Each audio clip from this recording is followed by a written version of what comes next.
Hello friends, তোমরা কেমন আছো? আমি তো খুব ভালো আছি আর আশা করছি তোমরাও খুব ভালো আছো। আর আমরা কিন্তু কদিন আগে গেছিলাম পূর্ব বর্ধমান ঝামটপুর বহরান আর বিরুমপুর গ্রামে।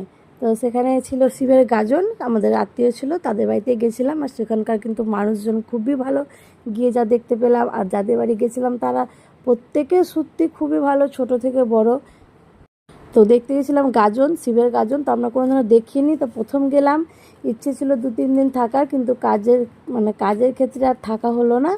তো জাস্ট 2 দিন থেকেই চলে এসেছি। তো 2 দিনেই যেটুকু পেরেছি আমি রেকর্ড করে এনেছি তোমাদের সাথে শেয়ার করব বলে। তো সেখানকার ঐতিহ্য, তাদের সংস্কৃতি আমি যতটুকু পেরেছি ততটুকু রেকর্ড করেছি। আর ওখানকার পরিবেশ কিন্তু খুবই সুন্দর, খুবই ভালো, গ্রামটাও খুব সুন্দর। আর তোমরা দেখতেই পাচ্ছ যে আমরা বেরিয়ে গেছি মেলা দেখতে। হ্যাঁ, আমরা ওখানে পুরোটাই সব শিব ঠাকুরের মেলা। আর আমরা কিন্তু অনেক শিব ঠাকুর দেখলাম।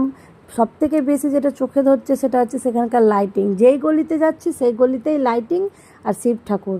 প্রত্যেকটা গলিতে একটা করে ঠাকুর, আর পুরো পাড়া লাইটিংয়ে ভর্তি। এই দেখো, খুব সুন্দর সুন্দর কিন্তু লাইটিংও করেছে তারা। ঠাকুর কি দেখবো, লাইটিং দেখেই তো মুগ্ধ আমরা সবাই। তো তোমরা কে কে গাজন দেখেছো আমাকে কিন্তু কমেন্ট করে বলো। আর আমার ভিডিওগুলো ভালো লাগলে কমেন্ট করো, লাইক করো, শেয়ার করো।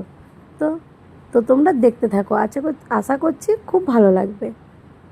আর আমার ভিডিওগুলো কেমন লাগছে আমাকে কিন্তু জানাতে ভুলো না। তো বাই বাই।